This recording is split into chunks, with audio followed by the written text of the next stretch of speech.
Hello बच्चों, let's read the question. The question says match list one and list two. List one के अंदर हमको कुछ mixtures दे रखे हैं। ऑप्शन ए के अंदर दे रखा है हमको क्लोरोफॉर्म और एनिलीन। ऑप्शन बी के अंदर दे रखा है हमको C6H14 plus C5H12। Option C में दे रखा है हमको एनिलीन अगेन प्लस वाटर। और ऑप्शन डी में दे रखा है ऑर्गेनिक कंपाउंड्स इन H2O। हमारे पास में कुछ सेपरेशन टेक्निक्स हैं, steam distillation, differential extraction, distillation, जिसको अपन सिंपल डिस्टिलेशन भी बोल सकते हैं, और आपका फ्रैक्शनल डिस्टिलेशन। आपको बताना है कि ABCD में से कौन सा ऑप्शन यहाँ पे सही होगा। चलिए, इस क्वेश्चन को सॉल्व करने से पहले हम लिख लेते हैं इसका की कॉन्सेप्ट। तो यहाँ पर जो इसका की कॉन्सेप्ट रहने वाला है, the key concept is purification methods.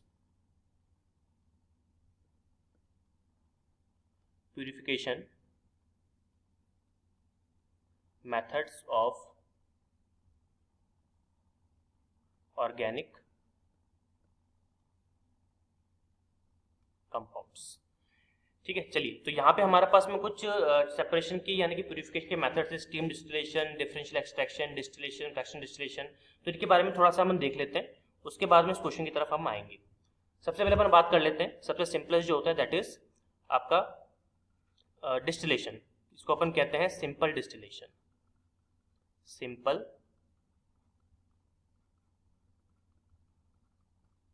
Distillation. तो जब हम लोग सिंपल डिस्टिलेशन की बात करते हैं, तो सिंपल डिस्टिलेशन के अंदर जनरली हम लोग लेते हैं दो ऐसे लिक्विड्स। सपोज कीजिए हम यहाँ पे दो लिक्विड लेते हैं, लिक्विड ए और लिक्विड बी। तो आपको दो ऐसे लिक्विड लेने हैं या दो ऐसा लिक्विड का मिक्सचर लेना है। अगर आप इसको मिक्स करोगे तो मिक्सचर बन जाएगा, जिनके ऐसे आपको लिक्विड्स हैं जिनको मिक्स करने पर उनके बॉइलिंग पॉइंट का डिफरेंस लार्जर हो। ठीक है ना, आप क्या लिख सकते हो, हैविंग लार्जर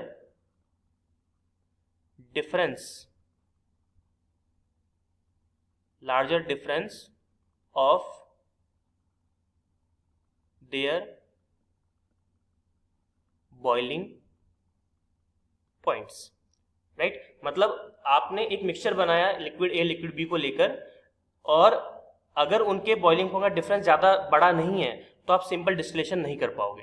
राइट, जैसे फॉर एग्जांपल अगर मान लीजिए मैं यहाँ पे दो लिक्विड लेता हूँ, सपोज कीजिए कि अब मैं लेता हूँ क्लोरोफॉर्म CHCl3, और यहाँ पे एक मैं ले लेता हूँ साथ ही साथ में ले लेता हूँ एनिलीन C6H5NH2। C6H5NH2।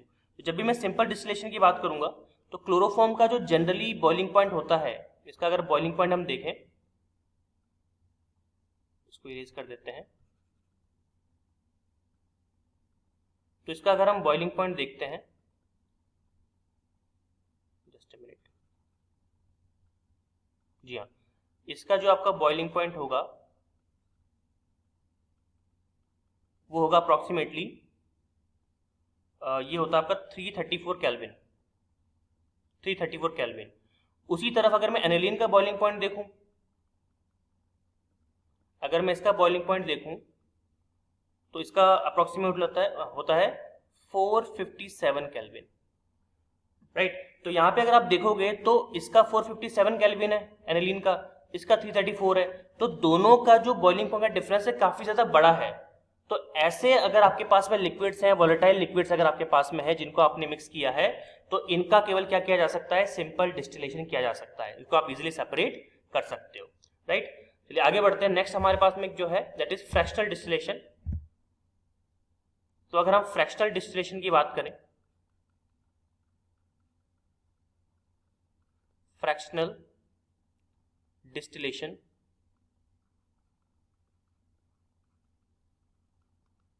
तो फ्रैक्शनल डिस्टिलेशन के अंदर क्या होता है, फ्रैक्शनल डिस्टिलेशन के अंदर आपके पास वही सेम दो लिक्विड रहेंगे ए और बी, लेकिन यहां पर एक डिफरेंस है सिंपल डिस्टिलेशन से। क्या कि यहां पर आपको दो ऐसे लिक्विड का मिक्सचर लेना है जिनके बॉइलिंग पॉइंट का डिफरेंस बहुत ही स्मॉल हो, small difference of their boiling points. अब की बार जो इनका बॉइलिंग पॉइंट का डिफरेंस है बहुत ही ज्यादा कम होना चाहिए, और जब बॉइलिंग पॉइंट का डिफरेंस कम होता है तब जाके हम क्या करते हैं, फ्रैक्शनल डिस्टिलेशन कर पाते हैं, राइट। जैसे कि फॉर एग्जांपल अगर मैं बात करूं, जनरली जब अपन एग्जांपल को लेते हैं तो यहां पर अपन लेते हैं पेट्रोलियम और क्रूड ऑयल। आपका जो पेट्रोलियम होता है जब अपन एक्सट्रैक्शन करते हैं तो पेट्रोलियम हो गया, crude oil, petroleum crude oil, जैसे कैरोसिन का ऑयल होता है, कैरोसिन ऑयल, राइट। इनको एक्सट्रैक्ट करने के लिए, इनको सेपरेट करने के लिए हम लोग हमेशा फ्रैक्शनल डिस्टिलेशन का यूज करते हैं, क्योंकि इनके बॉइलिंग पॉइंट का डिफरेंस बहुत ही ज्यादा कम होता है, बहुत ही ज्यादा कम होता है। जैसे मैं एक बहुत ही छोटा सा एग्जांपल आपको देता हूँ। जैसे सपोज कीजिए हम लेते हैं यहाँ पे, हम लेते हैं एसीटोन। हमने मिक्सचर लिया एसीटोन का और हमने एक दूसरा लिक्विड ले लिया यहाँ पे, सपोज कीजिए मिथाइल अल्कोहल, मिथाइल अल्कोहल।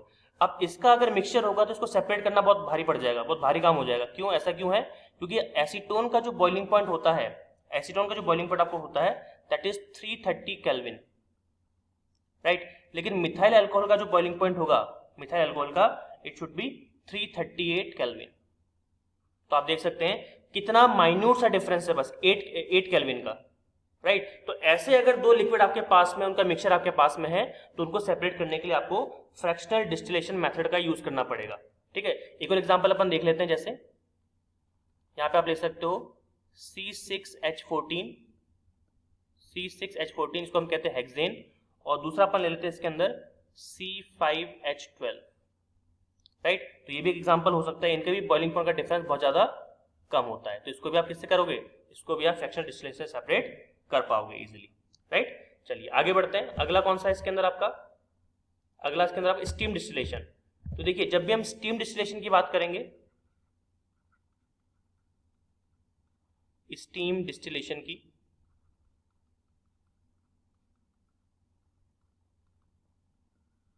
तो स्टीम डिस्टिलेशन के अंदर जो चीज हमको ध्यान में रखनी होती है वो ये है कि आपके पास मान लीजिए मिक्सचर है ए और बी का, आपके पास ए और बी का मिक्सचर है, लेकिन ये दोनों इतने ज्यादा वॉलेटाइल हैं, ये दोनों इतने ज्यादा वॉलेटाइल हैं कि आप इनको डायरेक्ट हीटिंग नहीं दे सकते। मतलब आप इनको डायरेक्ट हीट नहीं कर सकते। अगर आपने डायरेक्ट हीट किया तो क्या होगा, ये आग पकड़ लेंगे, ठीक है। आग पकड़ लेंगे मतलब फायर कैच कर लेंगे, क्योंकि फ्लेमेबल होते हैं वॉलेटाइल लिक्विड्स आपके, और आग पकड़ने की वजह से सेपरेशन नहीं हो पाएगा, वो आपका डिस्ट्रॉय हो जाएगा। इसलिए हम लोग क्या करते हैं, इसको इनडायरेक्ट हीट करते हैं। हम इसको क्या करते हैं, इनडायरेक्ट हीट। और इनडायरेक्ट हीट जब भी हम करते हैं तो जनरली अपन क्या यूज करते हैं, हम यूज करते हैं यहाँ पे स्टीम, और स्टीम के थ्रू हम इसको सेपरेट करने की कोशिश करते हैं। जैसे फॉर एग्जांपल अगर मैं बात करूं, अगर आपके पास में सपोज कीजिए एनिलीन है,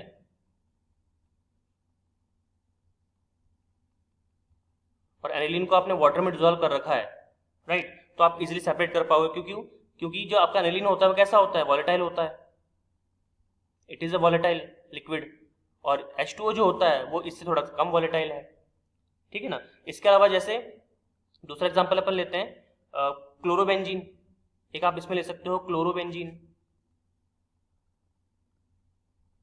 क्लोरोबेंजीन, और साथ में क्या ले सकते हो आप इसके अंदर, नाइट्रोबेंजीन,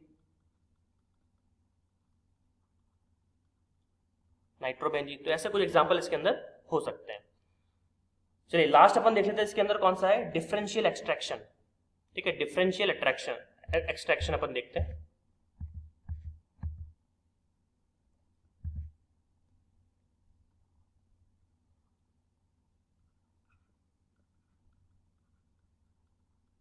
डिफरेंशियल एक्सट्रैक्शन,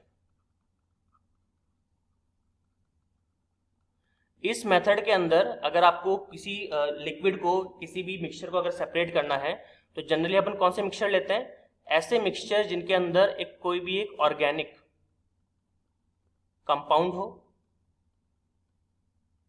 और वो ऑर्गेनिक कंपाउंड वाटर के अंदर डिसॉल्व हो। जी हाँ, आपके पास में कोई ऑर्गेनिक कंपाउंड होना चाहिए और वो वाटर में डिसॉल्व होना चाहिए। जब वो वाटर में डिसॉल्व है तो आपने क्या किया, आपने दूसरा कोई कंपाउंड मिलाकर, दूसरा कोई ऑर्गेनिक कंपाउंड मिलाया, और दूसरा ऑर्गेनिक कंपाउंड मिलाने के बाद में आपने क्या किया, इसको सेपरेट कर लिया, आपने इसको सेपरेट कर लिया। ठीक है, इसका मतलब क्या हुआ कि जनरली क्या होता है कि जैसे सपोज कीजिए फॉर एग्जांपल, मैं आपको एग्जांपल देके समझाता हूँ। आपके पास में मान लीजिए आपके पास में बेंजोइक एसिड है, आपके पास में बेंजोइक एसिड है।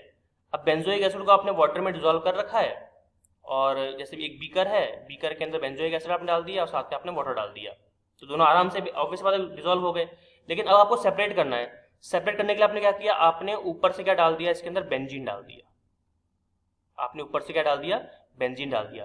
तो जैसे ही आप इसके अंदर बेंजीन डालोगे और उसको बहुत अच्छे से आप शेक कर दोगे, है ना, बहुत अच्छे से आप उसको शेक करोगे, तो शेक करने के बाद में यहाँ पर जो बेंजोइक एसिड है वो क्या सोचेगा कि यार मैं भी यहाँ पर क्या हूँ, मैं भी ऑर्गेनिक कंपाउंड हूँ, बेंजीन भी ऑर्गेनिक कंपाउंड है, तो मैं तो वाटर के साथ डिजोल्व हो ही रहा था, क्यों ना मैं इसके साथ भी डिजोल्व हो जाऊं। क्योंकि एक कंसेप्ट आता है ना कि लाइक डिजोल्व्स लाइक, तो ऑर्गेनिक कंपाउंड, ये भी ऑर्गेनिक कंपाउंड, तो ये भी इसमें डिजोल्व हो गया। और जब बेंजोइक एसिड इसमें डिजोल्व होता है तो आराम से क्या करते हो, आप वाटर को आराम से सेपरेट कर लेते हो, और जो भी आपको लिक्विड बचता है उसके अंदर बेंजीन भी होता है, बेंजोइक एसिड भी होता है। ऑब्वियसली बात है कि 100% उसके अंदर बेंजोइक एसिड नहीं जाता है, कुछ अमाउंट वाटर में भी रह जाता है, केवल थोड़ा सा अमाउंट अगर बेंजीन में जाता है तो थोड़ा सा अमाउंट ही जाएगा, तो भी अपन सेपरेट तो कर पा रहे हैं ना। तो ये होता है इसके अंदर डिफरेंशियल एक्सट्रैक्शन के अंदर, राइट। तो यहाँ पर आप ये चीजें कंसिडर कर सकते हो। तो हमने सारी चीजों को ध्यान से देख लिया, ठीक है। अब हम क्वेश्चन पे आते हैं सीधे। तो देखिए, अगर हम स्टीम डिस्टिलेशन की बात कर रहे हैं, इन चारों की हमने बात कर ली, तो अपन वन बाय वन देखते हैं। यहाँ पे क्लोरोफॉर्म है और यहाँ पे आपका एनिलीन है। मैंने जस्ट अभी आपको बताया था क्लोरोफॉर्म एनिलीन अगर आपके पास में है तो आप क्या कर सकते हो, जैसे ये देखिए आप यूज कर सकते हो सिंपल डिस्टिलेशन। तो ऑब्वियस सी बात है किससे मैच कर जाएगा, ये आपका मैच करेगा थर्ड से, इस तरह से। तो ए विल बी मैच्ड विद 3, ठीक है। अब हम देखते हैं बी आपका C6H14 हेक्सेन और ये पेंटेन। तो हेक्सेन और पेंटेन देखिए मैंने आपको बताया था अभी, ये रहा फ्रैक्शनल डिस्टिलेशन, क्योंकि जो बॉइलिंग पॉइंट का जो डिफरेंस होता है बहुत ही कम होता है, तो ये जाएगा आपका फ्रैक्शन में, मतलब बी का क्या हो जाएगा आपका 4, राइट। फिर अब देखिए एनिलीन है और वाटर है, एनिलीन अगर और वाटर अगर है तो उसको हम क्या कर सकते हैं, स्टीम डिस्टिलेशन। मैंने अभी जस्ट डिस्कस किया था स्टीम वाले के अंदर, ये देखिए एनिलीन है और आपका ये वाटर हो गया। तो मतलब आप कह सकते हो सी किससे मैच कर रहा है, सी मैच कर रहा है आपका 1 से।